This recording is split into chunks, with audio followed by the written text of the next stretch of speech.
Éducateur Daniel Filion et je suis en compagnie de Ariane des services animaliers de la Rive-Sud, d'où on va adopter Rebelle. Oui, c'est sûr que Rebelle, elle est ici au Café Chaleureux, mais Rebelle vient du refuge des services animaliers de la Rive-Sud. Mais je dois exactement passer par les mêmes étapes que si je l'avais pris directement au refuge. C'est quoi ces étapes-là? On peut pas prendre un chat, arriver et dire « Ah, je veux ce chat-là, on s'en va avec lui. » Non, exactement. Comment ça fonctionne? Il y a un processus d'adoption assez rigoureux qui commence par un formulaire.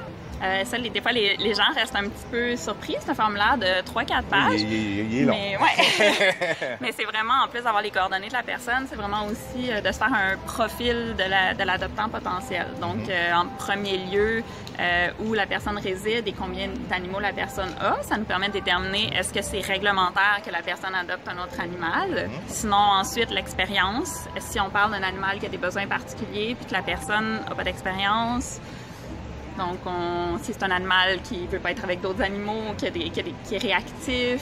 Donc, c'est des petites choses comme ça. Ensuite, on regarde combien de temps que la personne est absente de la maison pendant la journée. On regarde aussi, la personne peut mettre des précisions sur ce qu'elle recherche comme tempérament. Donc, si quelqu'un recherche un chat qui est colleux, affectueux, puis on parle d'un chat un petit peu caractériel, actif, indépendant. Souvent, on va voir ça. C'est pas le meilleur match. Oui, souvent, on va voir ça. Des gens tombent amoureux d'une couleur, d'une beauté, tout ça. Mais puis, il va devenir guidoune. Oui, peut-être. Placer un petit chaton hyperactif avec une grand-maman de 85 ans, c'est peut-être pas le bon match. Et placer un petit timide avec une famille qui a 3 enfants, 2 chiens, 6 perruches, pas la bonne affaire. C'est ça, un chat qui a besoin, un chaton justement qui a besoin d'éducation, de sensibilisation, qui a besoin d'un investissement en temps avec une famille qui a déjà pas beaucoup de temps. Donc, vous vous assurez justement que ce chaton-là, s'il part, il y a beaucoup moins de chances de revenir à cause de... C'est sûr que c'est toujours notre objectif, de faire les meilleurs matchs possibles pour que je dis nos chats à cause du contexte ici, mais nos animaux en général,